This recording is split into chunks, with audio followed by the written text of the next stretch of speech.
अयोध्या को बदनाम करने वाले वही लोग हैं जिन लोगों ने अयोध्या में राम भक्तों पर गोलियां चलाई थी।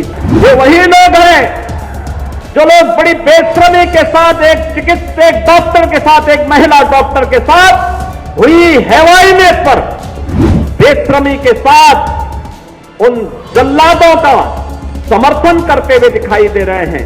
ये वही लोग हैं जाई के पिछड़ी जाति की बेटी के साथ हुई हैवानियत पर उन दुष्कर्मियों के साथ खड़े हैं, कहते हैं निर्दोष है। हम चाहते हैं अयोध्या आज बदल रही है, दुनिया अयोध्या की तरफ आकर्षित हो रही है। आप नौजवानों ने देखा होगा हमारा अयोध्या धाम जो पिछली सरकारों के कृत्यों के कारण अभिक्षिप्त सा हो गया था, आज अयोध्या देश और दुनिया को अपनी ओर आकर्षित कर रहा है। याद करिए अयोध्या कितनी संक्रिय गलियां थी, आज वहां की 4 लेन दुनिया को अपनी ओर आकर्षित कर रही है। वहां के मार्ग उन्हें अपनी ओर आकर्षित कर रहे हैं, वहां का एयरपोर्ट अपनी ओर आकर्षित कर रहा है। और जब आपने भी देखा होगा कि जिन लोगों को आज अयोध्या का यह विकास अच्छा नहीं लगता तो उन्होंने सोशल मीडिया हैंडल का दुरुपयोग करके दुष्प्रचार करना प्रारंभ कर दिया। एक दिन आया कि 13,000 लैंड, अयोध्या की 13,000 एकड़ लैंड 3 लोगों को आवंटित कर दी गई। मुझे बताओ क्या अयोध्या प्रॉपर में 13,000 एकड़ लैंड है क्या? पहले तो उनकी बुद्धि और विवेक पर ही मुझे संदेह होता है जो लोग इस प्रकार की न्यूज देते हैं। दूसरा, अयोध्या में कोई भी लैंड आवंटित नहीं की गई तो इस प्रकार की फेक न्यूज क्यों देते हैं? एक दिन फिर दूसरी न्यूज आती है कि अयोध्या में धर्मपथ और रामपथ पर 3800 स्ट्रीट लाइट चोरी हो गई। यानी अयोध्या की जनता को और अयोध्या वासियों को कटघरा में खड़ा करने का यह प्रयास ये विपक्षी दलों के लोग करते हैं। सच्चाई क्या थी? वेंडर को मार्च तक स्ट्रीट लाइट लगानी थी, चुनाव के कारण नहीं लगाया। बाद में उसने विपक्षी दलों के साथ मिलकर के ये साजिश की कि ये पैसा निकाल सके, नहीं हो पाया तो उसने छोटी सी ई कंप्लेंट कर दी। लेकिन अब वेंडर ही शिकंजे में आ गया है, अब उनके आकाओं को भी हम शिकंजे में लेंगे। कौन थे इसके पीछे जो अयोध्या को बदनाम कर रहे थे?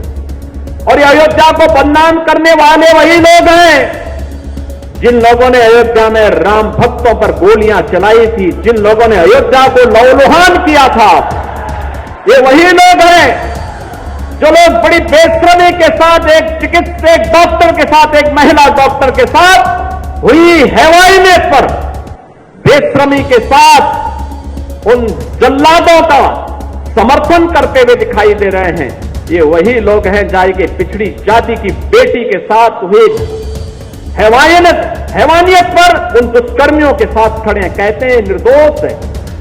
आपने लखनऊ की घटना भी देखी होगी। लखनऊ में एक बेटी अपने पिता के साथ और भाई के साथ बाइक से जा रही है, अचानक बारिश हो गई, पानी जमा हो गया, जबरदस्ती पानी फेंक करके फिर उस बेटी को गिरा दिया जाता है। और तब मैंने कहा था, तब भी मैंने वहां कार्रवाई की थी और मैंने कहा था कि इन लोगों के लिए सद्भावना ट्रेन नहीं, बुलेट ट्रेन चलेगी, कायदे से बुलेट ट्रेन।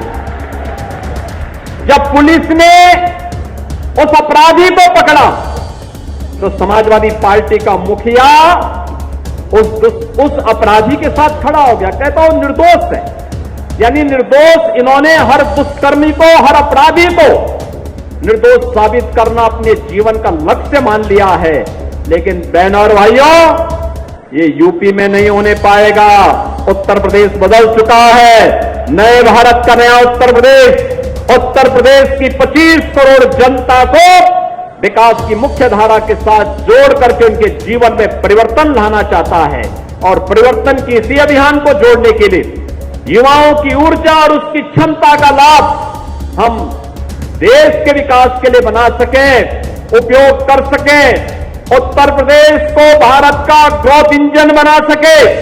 इसके लिए हम लोग इस रोजगार मेले के माध्यम से आपको जोड़ने के लिए आपके बीच आए हैं।